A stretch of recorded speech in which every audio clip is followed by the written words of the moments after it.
What's going on YouTube? This is Jabber Tech and the time is finally here. This is my full review on the Galaxy Watch 46 millimeter. And just a disclaimer, I did have the 42 millimeter before, so if you want to check out that unboxing and initial impressions, check out this link that just popped up as well as in my description below. But today we're going to talk about the 46 millimeter.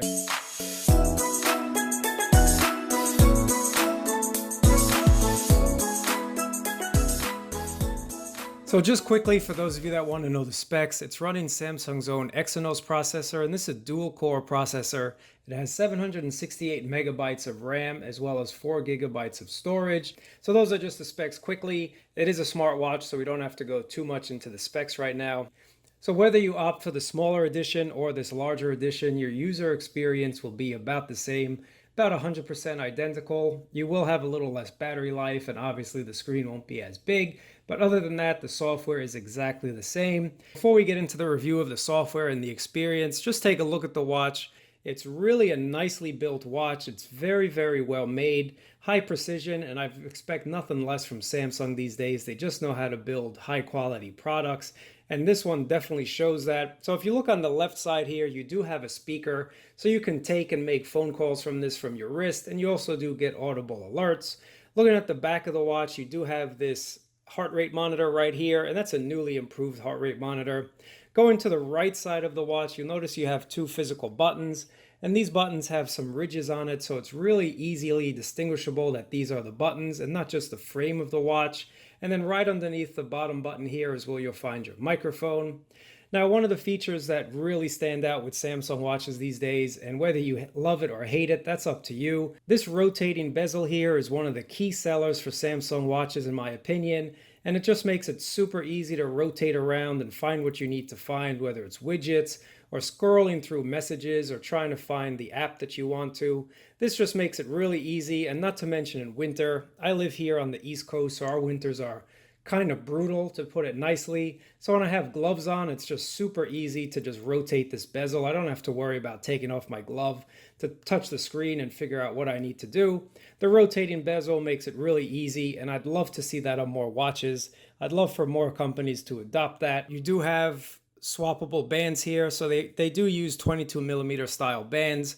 And with quick release pins, it's just super simple to swap them out. Now, if you do get the smaller watch, that uses 20 millimeter, whereas the larger 46 uses 22 millimeter lugs, so you can easily find replacement bands on Amazon or wherever you shop. Other than that, there's really nothing too much to talk about in terms of the physical aspects of the watch. Just know that it's a really well built watch, and all my time using it, my wrist did not get tired, and it was a pleasure to have. I didn't even realize that it was on my wrist most of the time. Now, I know that might sound a little funny, but it's not heavy is what I'm trying to say. It's just perfectly sized and weighted. So if you are used to wearing watches, this is not going to be anything out of the ordinary for you. You do have this rotating bezel here, and you can switch through all the different widgets here, and you can add your own if you want. And this also just makes it easy to navigate quickly to wherever you're going. So if you want to, you can just go all the way to the end, click add widget, and then you have some shortcuts here for which you can add a different one. If you find that you want to check how much food intake you've taken, you can add a widget to that. Or if you want your heart rate to be a widget, you can do that as well. So there are many, many widgets here that you can choose from. And then once you scroll to the right, you'll be able to access those. The Tizen software is not only very easy to use, but it's also very aesthetically pleasing, and it's a really nice layout, and everything is just intuitive. For example, when you pull down this notification shade, if you want to change some of the icons here, all you have to do is hold down on one of them, delete one, and then you have that little plus sign, and then you can add a different shortcut if you want to. So just adding what you want to add is really simple, and I'm glad Samsung made it very easy for people. I think that's one of the key factors that make this watch very enjoyable to me, is that it's so easy to use, and it's not anything that requires a lot of effort. And there are a lot of watch faces in the Samsung store, so if you want to change your watch face, all you have to do is tap and hold on the screen, and then you can scroll through the various watch faces, and there are a lot already pre-built. And then if you go to the Galaxy App Store, you can find some really cool ones, or check out my playlist that I've listed down below, or this card if you want to find some cool watch faces. But the ones that are built in are really nice as well, and on some of them you actually get a mechanical ticking sound. So it sounds like it's an actual mechanical watch. You hear that ticking. Now it's not super loud. You really have to listen to it and put your ear close to your watch, but I think that's just something super cool, and it just shows that Samsung wants people to wear this as a regular watch and not a smartwatch. So let's mention a few key facts here. Let's mention the screen, let's mention the battery life, and then let's mention the apps. And then finally, I'm going to mention what's going on with fitness. So talking about the screen is a beautiful, beautiful panel. As expected from Samsung, it's just a gorgeous panel. Whether you're looking at it in full sunlight or in darkness, you have no problem reading it in either situation. It's just a great screen. The next thing I want to talk about is battery life. So you'd think that a watch with such a big screen would use a lot of battery life. Well, it actually doesn't. The battery life on this thing has been superb. I've been getting about 4 to 5 days on a charge, and that's something that I wanted to see from a smartwatch in a long, long time. Now, again, if you're using GPS or if you're constantly checking Facebook notifications and you're constantly fiddling with the watch, your mileage will vary and you'll probably get about 2 days of usage. But I don't really use my watch like that. I mainly use it for just notifications and running and things like that. So I'm not constantly playing with it. So if you're someone that uses it and gets a bunch of tweets and Instagram messages and Facebook messages and emails and texts, and you're using this for phone calls, don't expect to get that 4 to 5 days.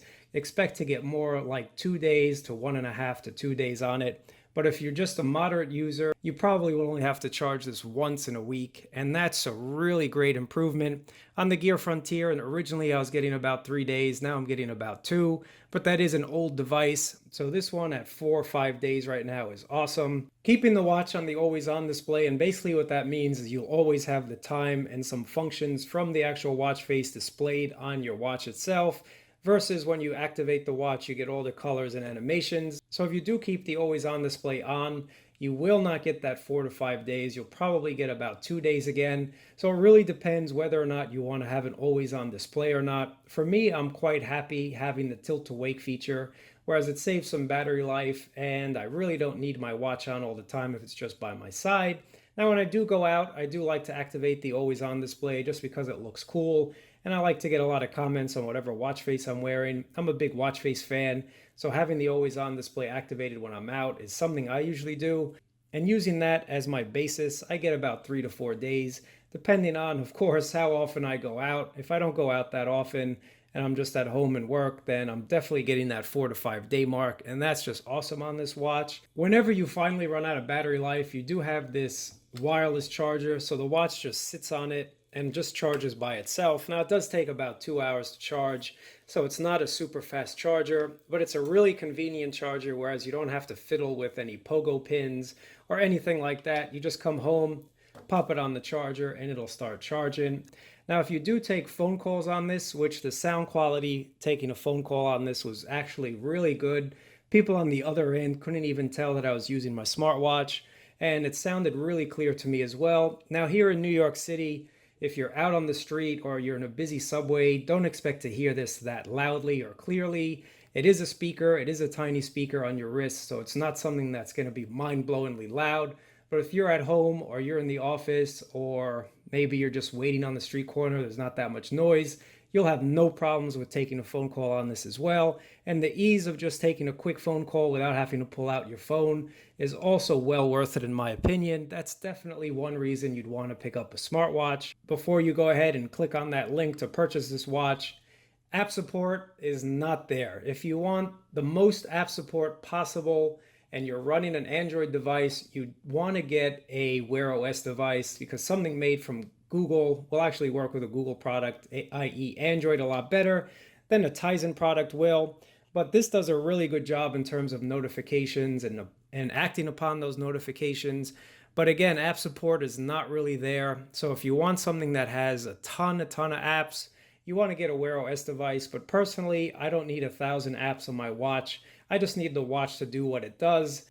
Next thing I want to mention is fitness. So originally, if you guys are not new to my channel, you've probably seen my video. When I first had the 42mm edition, it was horrible in terms of GPS. Now, I'm not talking about assisted GPS where it's using my phone. I put airplane mode on and I just used it from the GPS chip on the watch. and it was just horrible. It would constantly lose about a mile to 2 miles, and I'm not alone with that. A lot of other people mentioned they were having the same problems. Now, thankfully, Samsung did release a couple updates since the watch first came out, and I can gladly say that I have no issues with this 46 millimeter in terms of GPS.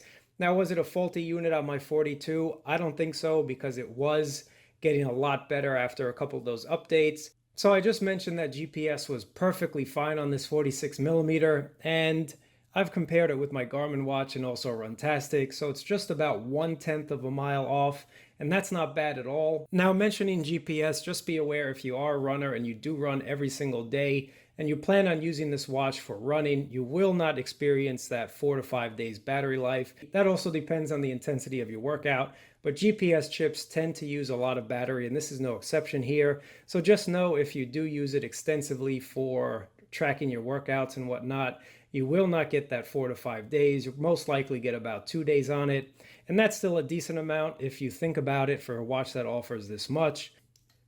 Keeping with fitness, this heart rate monitor on the back here does an excellent job at monitoring your heart, obviously, and I've compared this to my Garmin device, and it's exactly the same as that one. So Samsung devices in the past have had a few issues with heart rate monitors. Just go ahead and Google the Gear Sport and see how well that did, or actually how well it did not do. But I'm happy to report that whatever Samsung did in this one, the heart rate monitor is on point, and I have no issues with that at all. You can submerge this into 50 meters of water without any issues, and that just means you can basically leave this watch on 24/7, regardless of if you're going kayaking, regardless if you're taking a shower, regardless if you're caught in a thunderstorm, regardless if you get pushed in the pool, whatever the case may be. If you just want to wear this watch 24/7, and then you decide to go for a swim, or someone pushes you into the ocean and you decide to go for a swim, you can leave this watch on without any issues as well. And I'm really happy to see the improved water resistance, but I'm really happy to see that 5 ATM rating, and that's why the back has moved to this plastic back versus the glass back on the Frontier and the Classic. And for me, that's okay. I'm kind of happy about that. I've just liked the extra water resistance personally. And what's awesome about the Samsung Watch, you do get Samsung Pay. Now, unfortunately, Samsung did remove MST technology from the watch, and basically that means that this will not work on 99% of terminals anymore. This will just work on terminals that have NFC payments enabled. This is what the watch looks like on the wrist. And again, I happen to like larger size watches. If you don't and you think the 42 millimeter looks better for you, go pick that one up. And if you think the larger model's better, pick up the 46. But for me personally, liking bigger watches on my wrist, I'm happy I switched to the 46 millimeter. I think it suits me just a little bit better. Fits nicely on my wrist. It's not too large, it's not too small. This is not the watch band that it comes shipped with. This is a separate watch band that I've put on. The original watch band looks like this. While this is a decently looking watch band, the style really wasn't me. I'm not a super fan of these lines. It does fit the watch nicely, but I decided to change them out personally. Again, that's just personal preference. And with these quick release pins and standard 22 millimeter style lugs, you can find the watch band that actually fits your style a little bit better. So I found these ones from Carter Jet, and this is the tire thread. Again, I'll have a link down below if you want to check those out as well. Should you buy the Galaxy Watch? I say it's a great buy. And again, you need to ask yourself what you want a smartwatch to do. If you're somebody that wants 1,000 apps on your wrist and you want a standalone device that you don't need to open up your phone ever, this is not the watch for you. I would look elsewhere because there are not that many apps on this. They're the key basics, and it does a fine job at it, and notifications are just fine. Touching on the price, I think it's a well-priced device. I think that Samsung has priced this quite perfectly. For somebody that wants a full-featured watch, something that does pretty much everything, and this is the watch for you. Now, is it the best at fitness? Is it the best at giving you statistics? No, but what you have to realize is this is not a fitness-first device. This is a smartwatch first, fitness second kind of device. If you're looking for something that's more fitness oriented, if you're a triathlete or you're a hardcore person at the gym and you want stats upon stats upon stats, this is not the watch for you. You'd want to get something like a Garmin device. But if you're somebody that is the average individual, average consumer, This will suit you just fine if you want to know the basics. But again, there are different watches for different types of people. But if you're somebody that wants everything thrown at you, such as a beautiful screen, you want a speaker, you want an ability to swap out the watch faces, and you want a full color display, and you want all this and all that, you will be quite happy with this Galaxy Watch. I can almost guarantee that 100,000%. I'm super happy with it. I think it's a great device, and it's something that most people will enjoy using on a daily basis. This has been my review on the Galaxy Watch. If you want to get a more in-depth detail on the software, check out this link as well as the link down below. I've gone over what's in Tizen watches, as you can check out the software. But would I recommend this device? I would highly recommend this device if you're looking for a great all-around smartwatch, something that'll do everything for you. Now, the smaller one is $329 here in the US, and the larger one is $350 as well. So the price tag is a little up there, but for a watch that you're probably going to keep, I would say at least 3 years, it's definitely worth the price. But let me know in the comments below what you think. Are you going to purchase this? Do you own it? What are your experiences with it? And I'd love to hear your thoughts down below. Really appreciate you watching, guys. Thumbs up, subscribe, and I'll catch you guys in another video.